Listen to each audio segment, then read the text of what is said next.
प्रिय छात्रों, कल मैंने समास की परिभाषा, समास और संधि के में क्या अंतर है और समास के लिए समासिक पद और समासिक पद की व्याख्या की परिभाषा तथा समासिक पद कितने होते हैं, जैसा कि मैं बताया था 2 होते हैं, एक पूर्व पद एक उत्तर पद, और समास विग्रह पर चर्चा की थी। साथ ही मैंने समास के व्याकरण शास्त्रियों ने समास को कितने भागों में बांटा है उस पर भी चर्चा की थी। आगे आज मैं उन 6 भेदों पर चर्चा करना चाहता हूँ। ध्यान दें, समास के 6 भेद हैं। व्याकरण शास्त्रियों ने समास का 6 भेद निर्णय किया है। पहला होता है अव्यय भाव, दूसरा तत्पुरुष अव्यय भाव समास, दूसरा तत्पुरुष समास, तीसरा आपका होता है द्वंद्व समास, तीसरा क्रय समास, चौथा द्वंद्व समास, पांचवा द्विग समास और छठा बहुब्रीहि समास।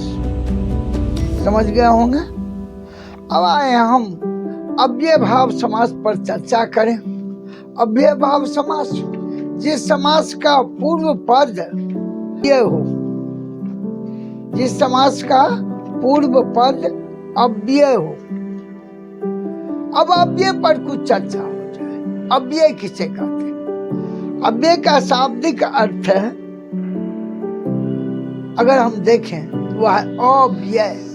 व्यय का मतलब खर्चा, अ का मतलब नहीं, जिसका कोई खर्चे ना हो, वही शब्द है अव्यय। अव्यय का शाब्दिक अर्थ हुआ जिसको कुछ खर्चा नहीं है, वह अव्यय है। यहाँ व्याकरण शास्त्रियों ने भी, प्राचीन व्याकरण शास्त्री पौराणिक व्याकरण शास्त्र में, व्याकरण में शब्द विचार के अंतर्गत बनावट के विचार से संज्ञा के शब्द के 5 भेद लिखा है, जिसमें उन्होंने लिखा संज्ञा, सर्वनाम, विशेषण, क्रिया, अव्यय। लेकिन आधुनिक आज जो मॉडर्न व्याकरण शास्त्री जो हैं, उन्होंने अव्यय को सीमित कर दिया और अव्यय के 3 भेद बना दिए, 4 भेद। जैसे संज्ञा, सर्वनाम, विशेषण, क्रिया 4, अव्यय के 4, क्रिया, विशेषण। संबंध बोधक अव्यय, समुच्चय बोधक अव्यय, विस्मयादि बोधक अव्यय, 4 अव्यय को लोग गौण कर दिए, जबकि अव्यय का ये सभी अंग हैं। लेकिन अव्यय को यहाँ आप, वैसे अंग्रेजी में भी आप पढ़े होंगे, there are 8 part of speech, noun, pronoun, adjective, verb, adverb, preposition, conjunction and interjection आपने पढ़ा होगा। वही उसी का रूपांतर रूप आधुनिक व्याकरण में वर्णित है। आइए, बहुत आगे चर्चा हो गई अव्यय का। अव्यय का वैसे व्याकरण शास्त्रियों ने अव्यय की परिभाषा दी है, वह शब्द अव्यय है जिस पर लिंग वचन पुरुष का कोई प्रभाव नहीं पड़ता, जो लिंग वचन पुरुष से बाधित परिवर्तित नहीं होते। जैसे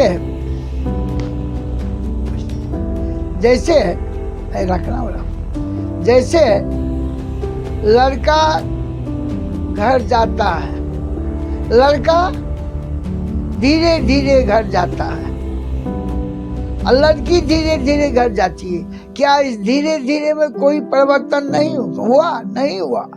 यहाँ धीरे धीरे पुल्लिंग में भी प्रयोग हुआ और स्त्रीलिंग में भी प्रयोग हुआ। लड़के धीरे धीरे घर जाते हैं और लड़कियां धीरे धीरे घर जाती हैं। धीरे धीरे में कोई परिवर्तन, यानी धीरे शब्द पर लिंग का, वचन का कोई प्रभाव नहीं।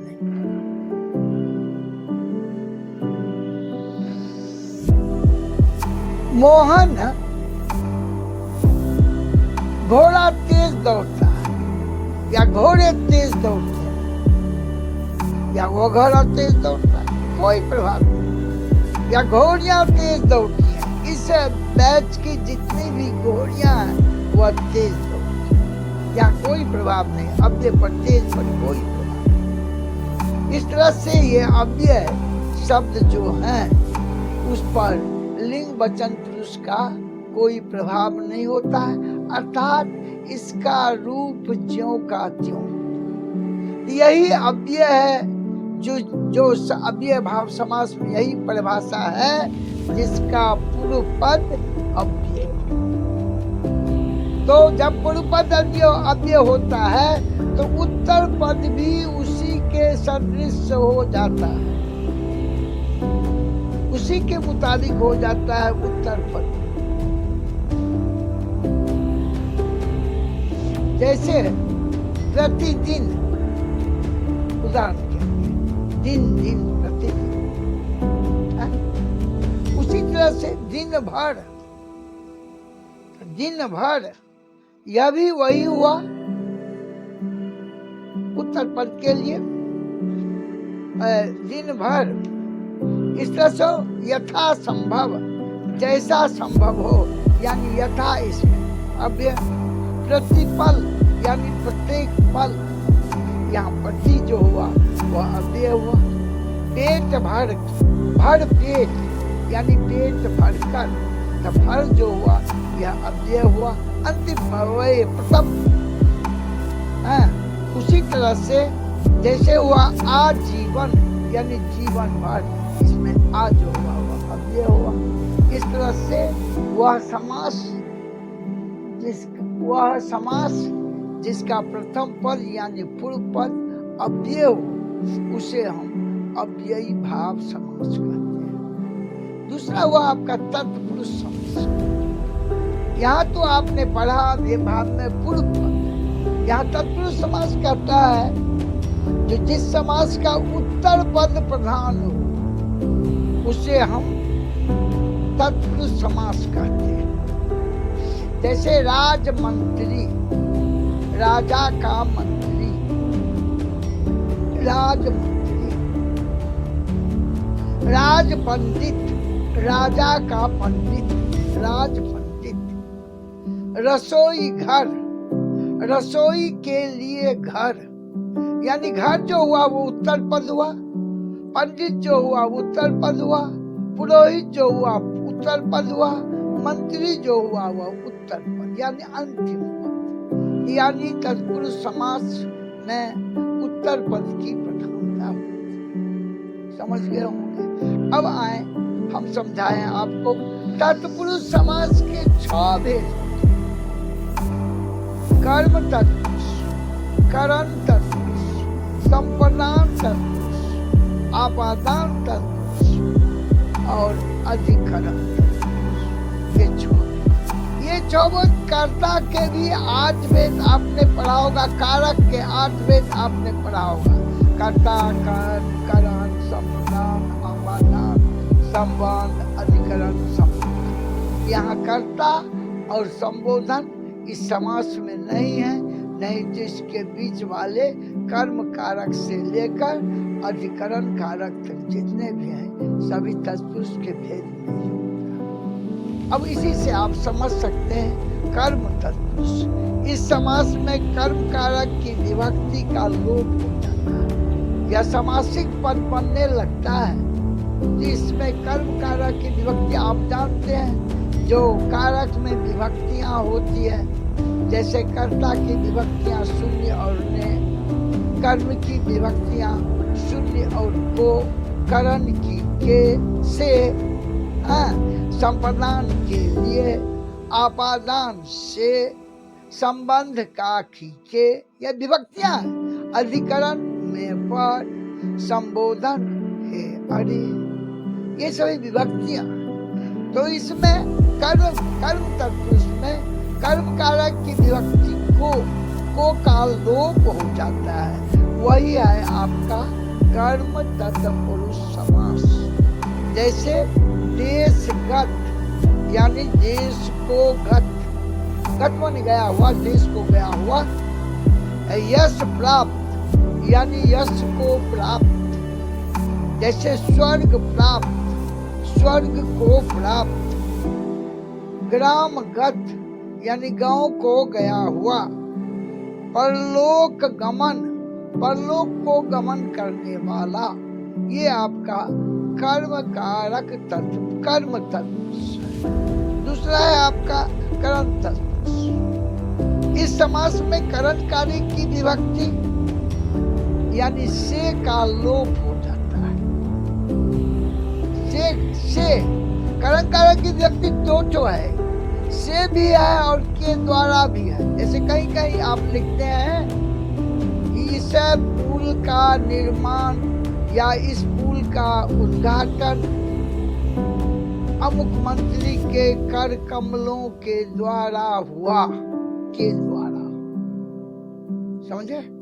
इस तरह से इस करण तत्पुरुष समास में करण कारक की विभक्ति से या के द्वारा का लोप हो जाता है। जैसे गुण भरा, गुण से भरा।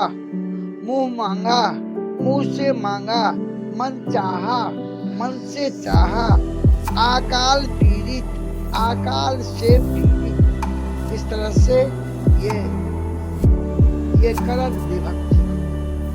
आप करण कारक की परिभाषा भी जानते होंगे। जैसे कर्ता की परिभाषा आप जानते होंगे, कारक में कारक कर्ता की परिभाषा जरूर आप जाने होंगे। जैसे कर्ता जो काम करे उसे हम कर्ता कहते हैं। एक बार मैं इन 8 कारक के बारे में भी विवेचना कर देता हूँ। जैसे कारक की परिभाषा तो मैं उस दिन बताया, शायद बताया था पिछले दिन।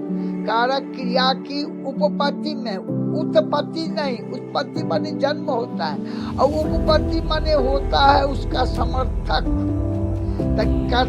क्रिया के समर्थक यानी क्रिया की उपपत्ति में जो सहायक हो उसे हम कारक कहते हैं। और इस कारक के 8 भेद है। कर्ता, कर्म, कर्म संपन्न, अपादान संबंध, अधिकरण संबंध। तो कर्ता जो काम करे यानी कार्य करने वाला, कार्य को संपादित करने वाले को ही कर्ता कहा जाता है। कर्म कारक। इसलिए कर्ता की विभक्ति में कर्ता की विभक्ति शून्य और ने है। जैसे राम खाता है तो राम, और वहाँ राम ने रोटी खाई, ने कर्ता का चिन्ह।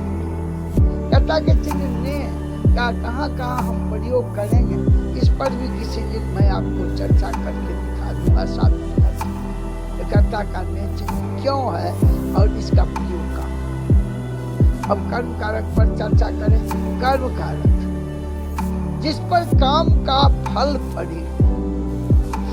जैसे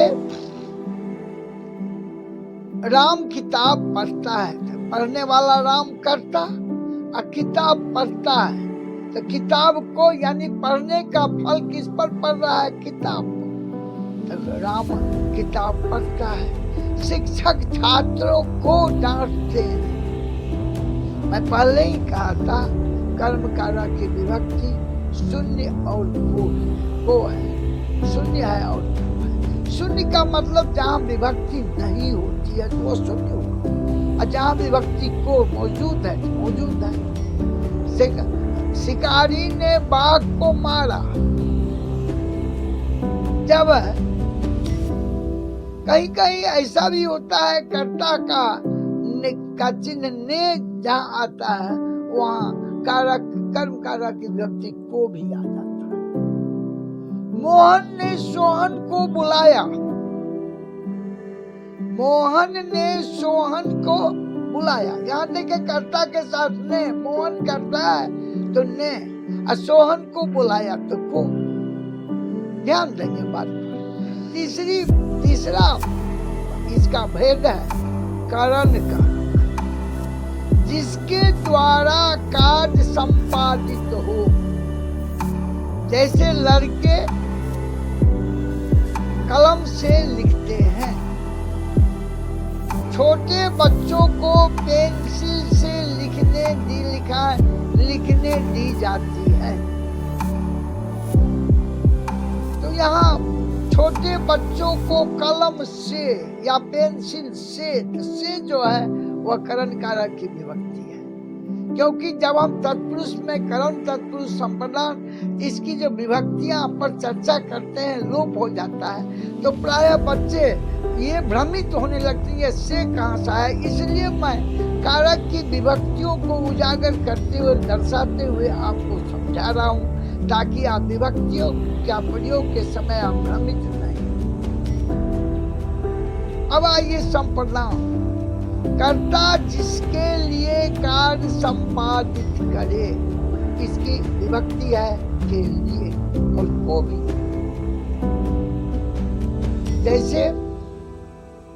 जैसे पिता पुत्र के लिए धन कमाता है, छात्र ज्ञान के लिए अध्ययन करते हैं।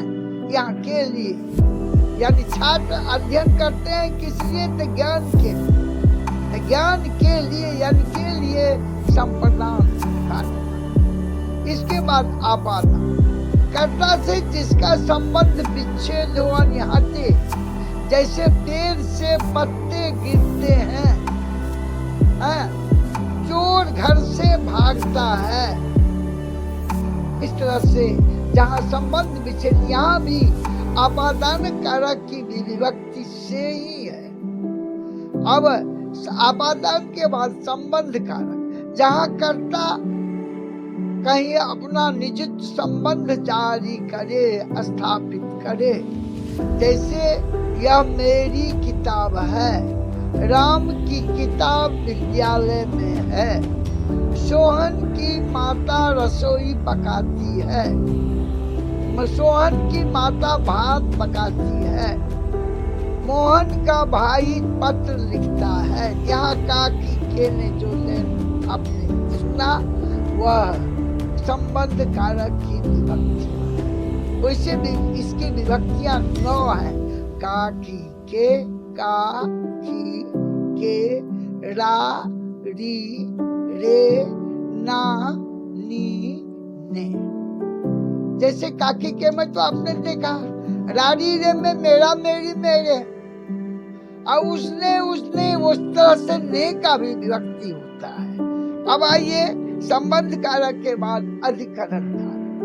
कारक कर्ता जहाँ पर कार्य संपादित करे वह अधिकरण कारक। जैसे कोठे पर कौआ काऊ काऊ करता है, कोठे पर कौआ काऊ काऊ करता है, तो कौआ करता हुआ तो काऊ काऊ कहाँ करता है? तो कोठे पर यानी पर।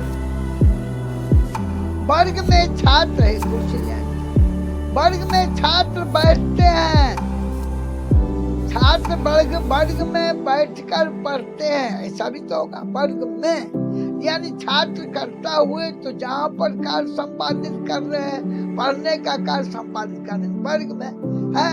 कोठे पर कौआ कहाँ कौ करने वाला कार्य कर रहा है, तो कौ करने वाला कोठे पर कर रहा है। तो में और पर अधिकरण कारक है, और अधिकरण कारक की परिभाषा आप समझ गए। जो जहाँ पर कर्ता कार्य संपादित करे, संबोधन कारक है अरे उसका है, यानी जहाँ चिल्लाने पुकारने बोलने के लिए। इस तरह से मैंने इस कारक की 8 का परिचय आपको लिया।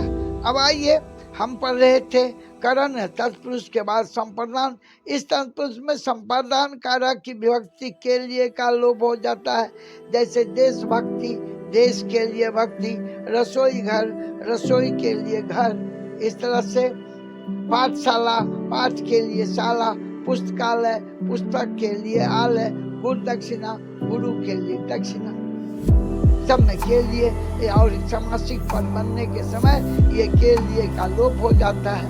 आपादान पुरुष, इस समास में आपादान कारक की विभक्ति से अलग हो जाता है, यानी उसका लोप हो जाता है। जैसे पथ भ्रष्ट, पथ से भ्रष्ट, ऋण मुक्त, ऋण से मुक्त, रोग मुक्त, रोग से मुक्त, बंधन मुक्त यानी बंधन से मुक्त। इसके बाद आपका संबंध तत्पुरुष। इस समास में संबंध कारक की विभक्तियां काके की का लोप हो जाता है। जैसे राजकुमार, राजा का कुमार है, गंगा जल, गंगा का जल, सेना नायक, सेना का नायक, बैलगाड़ी, बैल की गाड़ी। अधिकरण तत्पुरुष। इस समास में अधिकरण कारक की विभक्तियों में पर का लोप हो जाता है। जैसे वनवास, वन में वास, गुरु पर गृह प्रवेश, घर में प्रवेश, घुड़सवार, घोड़े पर सवार। ये आपका अधिकरण तत्पुरुष हो गया। इस तरह से आए तत्पुरुष समास के 6 भेद पर मैंने आपको चर्चा की। आइए कर्मधारय समास। अब इस समास में इसका पहला पद विशेषण होता है और पूर्व उत्तर पद विशेष होता है। जैसे मृग नयनी यानी मृग के समान नयन वाली, मृग नयनी, मृग माने हिरण, हिरण के समान नयन आंख वाली। नील कमल, नीला है जो कमल, नीलकंठ, नीला है जो कंठ। नरोत्तम, नरों में जो, नरों में यानी मानवों में जो है उत्तम। महात्मा, महान है जो आत्मा। यह आपका कर्मधारय समास हुआ। इसके बाद आता है चौथा भाग, चौथा भेद इसका द्वंद्व समास। यहाँ आपने पढ़ा, पहला अव्यय भाव में पढ़ा प्रथम पद अव्यय और उसकी प्रधानता, दूसरा में पढ़ा उत्तर पद और उसकी प्रधानता, तीसरा में दोनों पद, एक पद विशेषण और एक पद विशेष। अब चौथा में द्वंद्व, द्वंद्व का अर्थ ये होता है झगड़ा, यानी द्वंद्व में दोनों संबल का युद्ध, द्वंद्व होता है। तो द्वंद्व का अर्थ जिस समास का दोनों पद प्रधान हो, उसमें कोई एक कम नहीं। जैसे लोटा डोरी, लोटा और डोरी, सीता राम, सीता और राम, राधा कृष्ण, राधा और कृष्ण, राम लक्ष्मण, राम और लक्ष्मण, आकाश पताल, आकाश और पताल, अमीर गरीब, अमीर और गरीब, पाप पुण्य, पाप और पुण्य। इसके बाद द्विगु समास। द्विगु समास में जिस शब्द का पूर्व पद संख्यावाची विशेषण हो। अब विशेषण पर हम चलेंगे, चर्चा करेंगे एक बार। 1 मिनट विशेषण पर चर्चा। उधर हम विशेषण और विशेष पर भी चर्चा नहीं किए थे। आप थोड़ा भ्रमित जरूर हुए होंगे। यदि विशेषण और विशेष का ज्ञान नहीं हुआ होगा, नहीं समझे होंगे, तो विशेषण तो आप पढ़े हैं संज्ञा में। वह शब्द जो संज्ञा सर्वनाम की विशेषता बताता है उसे हम विशेषण कहते हैं, अर्थात वह विशेषण। तो विशेष किसे विशेष हुआ है? जिसकी विशेषता विशेषण बतावे वह विशेष या कर्मधारय समास। आपने पढ़ा है प्रथम पद विशेषण और दूसरा पद विशेष। जैसे नीलकंठ, तो नील जो हुआ वह विशेषण हो गया, कंठ जो हुआ विशेष हुआ, यानी नीला है जो कंठ। मृग नयनी, मृग के समान नयन यानी मृगा के समान आंख जिसका हो, आंख हुआ विशेष। अब मृगा से उदाहरण दिया गया है, मृगा के समान। हाँ अच्छा, यहाँ द्वंद्व समास में तो हो ही गया। द्विगु समास में है जो प्रथम पद संख्यावाची विशेषण। आइए अब विशेषण के भेद को भी हम जाने। विशेषण के 4 भेद हैं। पहला भेद है गुणवाचक विशेषण, दूसरा भेद है संख्यावाचक विशेषण, तीसरा भेद है परिमाणवाचक विशेषण और चौथा भेद है सर्वनामिक विशेषण। हाँ, अब गुण है संख्यावाचक विशेषण के पुनः 2 भेद और परिमाणवाचक विशेषण के भी 2 भेद होते हैं। संख्यावाचक विशेषण के और निश्चित संख्यावाचक और निश्चित संख्यावाचक। वह संख्यावाचक विशेषण जिसमें संख्या की निश्चितता हो वह संख्यावाची निश्चित संख्यावाची, जिसमें संख्यावाची विशेष नहीं है, नहीं हो, निश्चित नहीं हो और निश्चित हो, और निश्चित संख्यावाची विशेष। इस तरह से आपने पढ़ा द्विगु समास में वह समास जिसका पूर्व पद संख्यावाची विशेषण हो। जैसे त्रिकोण, 3 कोणों का समूह, नवरत्न, 9 रत्नों का समूह, नवरात्रि, 9 रात्रों का समाहार। हाँ, इस तरह से ये आपका त्रिशूल, 3 शूलों का समूह, चौराहा, 4 राहों का समूह या 4 राहों का समाहार, सप्त ऋषि, 7 ऋषियों का। यहाँ देखें जितने भी मैं कहा हूँ सभी अंक हैं अर्थात संख्या है, जो यह विशेषण यह पूर्व पद संख्यावाची विशेषण। अब इसका 6वां अंतिम है आपका बहुब्री समास। बहुब्री समास वह समास है जो अपना सामान्य अर्थ को छोड़कर विशेष अर्थ बताते। जैसे लंबोदर, लंबा है उदर जिसका, लंबोदर। अरे लंबा उदर वाले तो बहुत सारे लोग हैं, बहुत सारे सेठ साहूकार भी हैं जो बड़ी बड़ी तोले हैं लोगों के, लेकिन नहीं, लंबोदर सिर्फ गणेश जी के लिए विशेष अर्थ में गणेश जी के लिए आता है लंबोदर, हाँ नहीं आता है। तो इस तरह से त्रिमूर्ति, त्रिनेत्र, 3 नेत्र वाले शिव। हाँ, इसके बाद नीलकंठ, नीला हो जिसका कंठ शिव। पद्मासन, पद्म है जिसका आसन, यानी पद्म माने कमल, कमल पर जो विराजमान हो पद्मासन।